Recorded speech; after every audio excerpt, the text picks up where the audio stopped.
So I am Tim McKinney. I use he and they pronouns, and I am the first manager of LGBTQIA plus student supports here at the School District of Philadelphia in the Office of Student Rights and Responsibilities.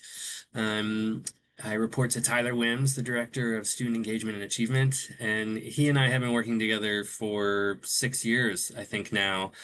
So although I've only been at the district for 6 months or so, I'm new to the district, but I'm not new to the work. Well, I'm the first, and it means that I have a mission to make sure that I'm not the last. So ultimately, my goal is to build this up and then hand it over to whoever is next. So that's what I'm here to do. It is a really exciting thing to be able to get to do, and I'm privileged to get to be able to be the first.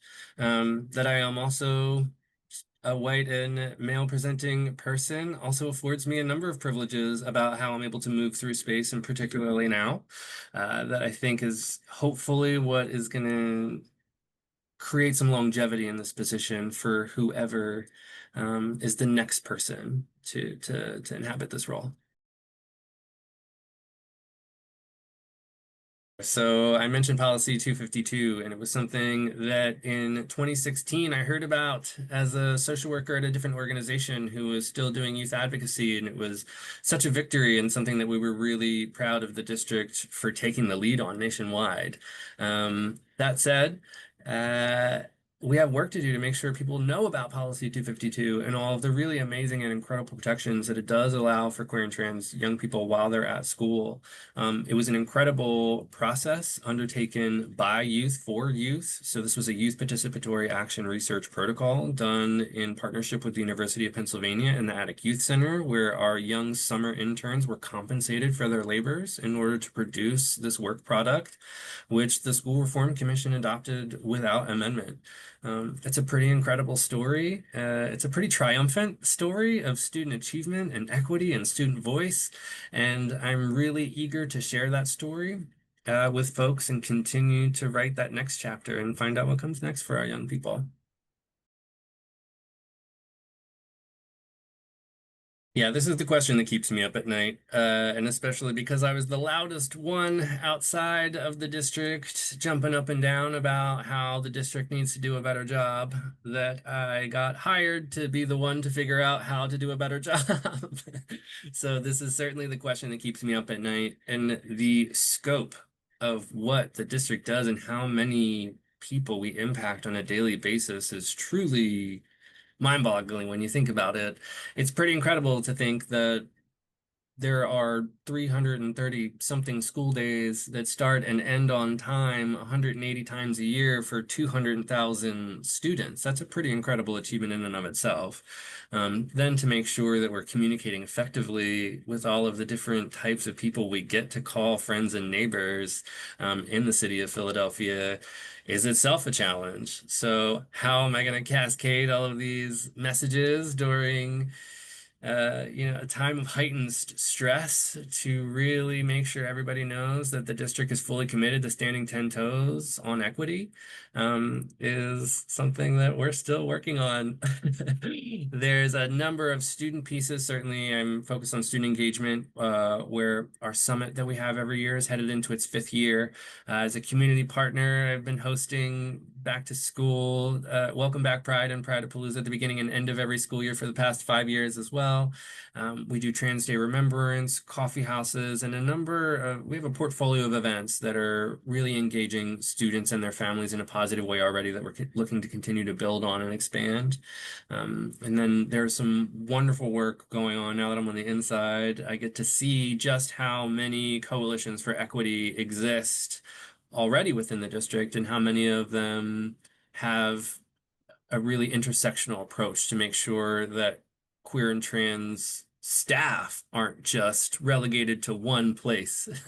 There are an option of places, a slew of options for folks at the district to really engage the work of equity in community in really powerful and meaningful ways. I was really excited to find out about. So I'm excited to sort of continue to learn more about what goes on internally, while externally I keep leveraging all of those community partners, friends, family, organizations and all those great student events that we already have going on to hopefully keep the ball rolling on this momentum that we've built over the past few years. Well, you and I have a queer student advisory board that we are eagerly getting ready to relaunch this year. They had a really successful year in articulating the administrative procedures for Policy 252, which, I mean, again, another youth-driven process to really write the procedures behind the and the practice that govern this policy that offers all of these protections. But that was a really great achievement for that board last year.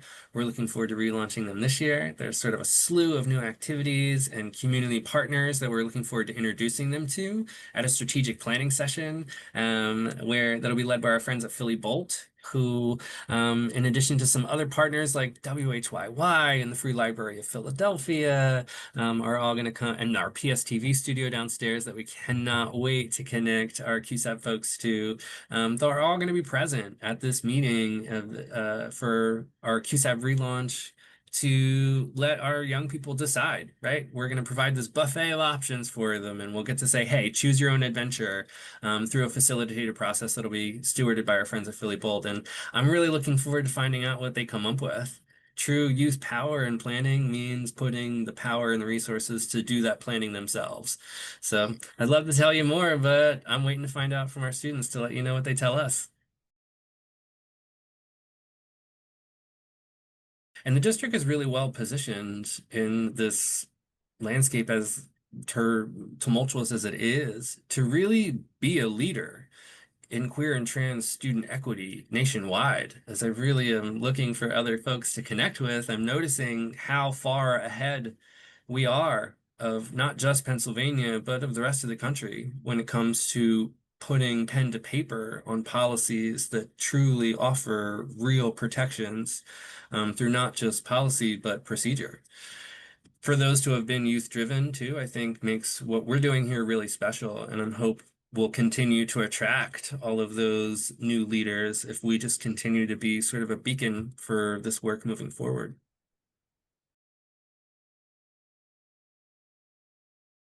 Yeah, there's so much uncertainty right now, and so much of what I've been doing this first back to school season is just assuring people that nothing has changed.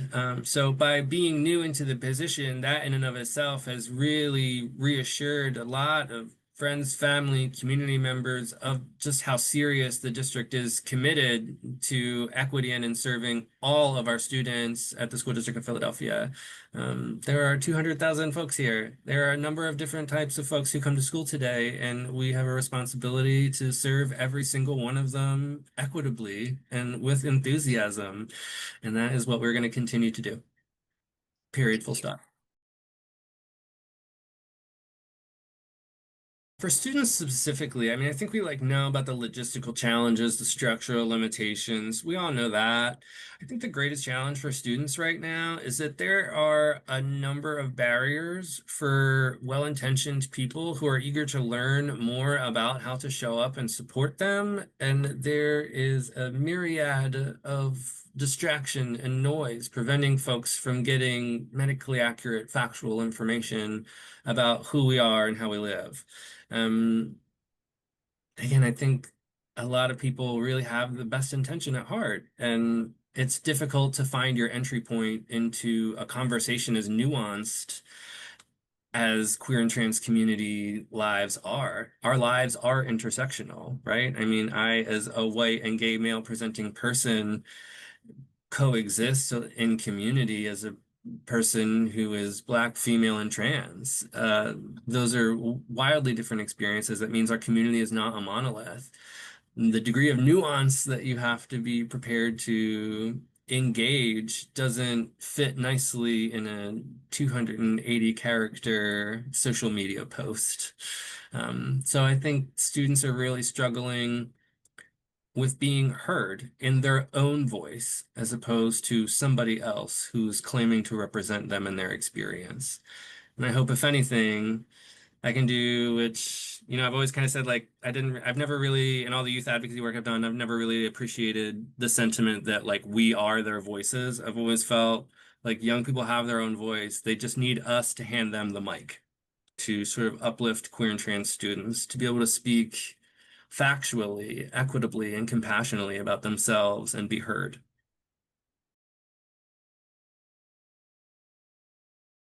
So October is LGBTQ History Month because it commemorates, which was built around National Coming Out Day, which commemorates this March on Washington in the late 80s, done by this task force of folks who were just sick and tired of being sick and tired. And so showed up and pounded some pavement and created a momentum of change that's really lasted all these years later. So that is proof positive that a small group of people can make a big impact, and that we never know how big an impact our actions will have and how far they will ripple on past what we imagined they could. So I know LGBTQ history makes me particularly proud. It makes me remember all of the people who came before me, that queer and trans people have always existed across time, and we always will. Um, Knowing about our history makes me believe in our future. We would not be under attack if we weren't winning. They want to put us back in the closet, but it is too late. There is too much going on, and there are too many of us. And this community is big and large as it is, right? I mean, this is maybe a little academic, but I've wondered if the world isn't getting more queer and trans, but the definition for what is straight and cisgender is getting more and more narrow. And in doing that, you've sort of created this majority of community who can appreciate all of these spectrums of identity alongside all of these intersectional lives that we lead, that I really kind of believe queer and trans folks in our activism can be the model for equity practices for us all. Yeah, yeah, that's the big question.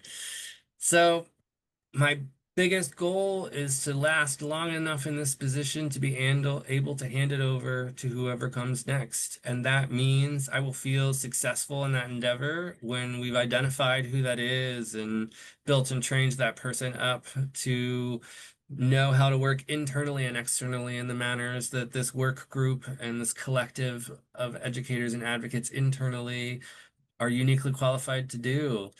I trust that someone will rise when the time comes, and I hope to be able to hand them some really great data that doesn't yet exist about how well we're doing implementing Policy 252 and to what degree of fidelity.